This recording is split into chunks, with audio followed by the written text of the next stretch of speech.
c'est effectivement les warfighting nations, comme on dit à l'OTAN.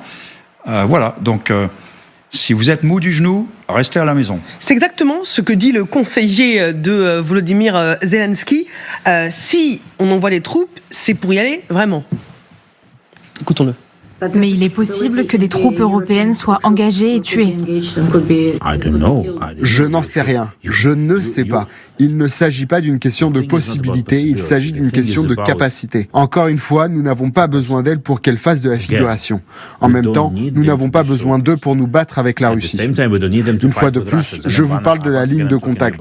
Nous ne les envoyons pas à la ligne de contact, mais en théorie, chaque soldat doit être prêt à être impliqué dans un combat réel. C'est ce que les Ukrainiens font depuis 3 ans, voire plus. Si vous êtes un soldat, vous êtes prêt à participer au combat. Donc ça prouve la lourdeur d'une telle décision si elle est effective un jour.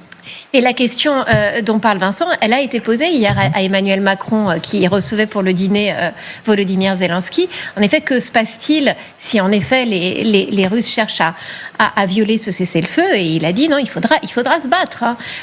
La seule chose, c'est que voilà, se battre contre les Russes, c'est se battre contre une puissance nucléaire. Alors il est certain que tout de suite, ça donne un petit peu le vertige. Et c'est d'ailleurs la raison pour laquelle il n'y a pas tant de volontaires que ça dans cette coalition. Justement, on peut regarder ensemble la carte des pays qui sont favorables à l'envoi de troupes. On les voit en bleu. Alors, encore une fois, pour ajouter à ce que disait Vincent, ils ne sont pas tous d'accord dans les pays favorables sur les modalités de l'envoi de troupes. Et ceux qui sont opposés, c'est niet. Juste, je voudrais vous signaler la déclaration de Giorgia Meloni, l'italienne, aujourd'hui, donc, qui était reçue évidemment à Paris, qui faisait partie de ce sommet. Elle a dit 2 choses. Elle a redit, pour l'Italie, jamais de troupes au sol en Ukraine. Ça, c'est hors de question. Et elle a dit, la prochaine fois qu'on organise un sommet, il faut inviter une délégation américaine. Parce qu'en fait, ce que disent les pays que l'on voit en rouge là sur la carte, c'est...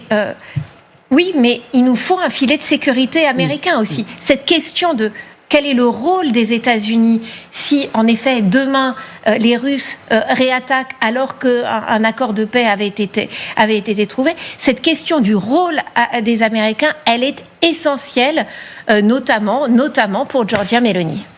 Mais elle procède aussi, me semble-t-il, d'une forme de déni de réalité. C'est-à-dire ces pays, pour des raisons historiques, qui tiennent par exemple à leur approvisionnement en armes, à la présence sur leur sol de troupes américaines, etc., ne veulent pas admettre que quelque chose de copernicien a changé de l'autre côté de l'Atlantique. Et qu'on ne peut pas miser sérieusement aujourd'hui sur...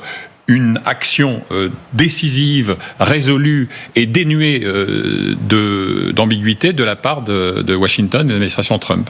À l'heure où nous parlons, ni Washington ni Moscou ne sont d'accord sur le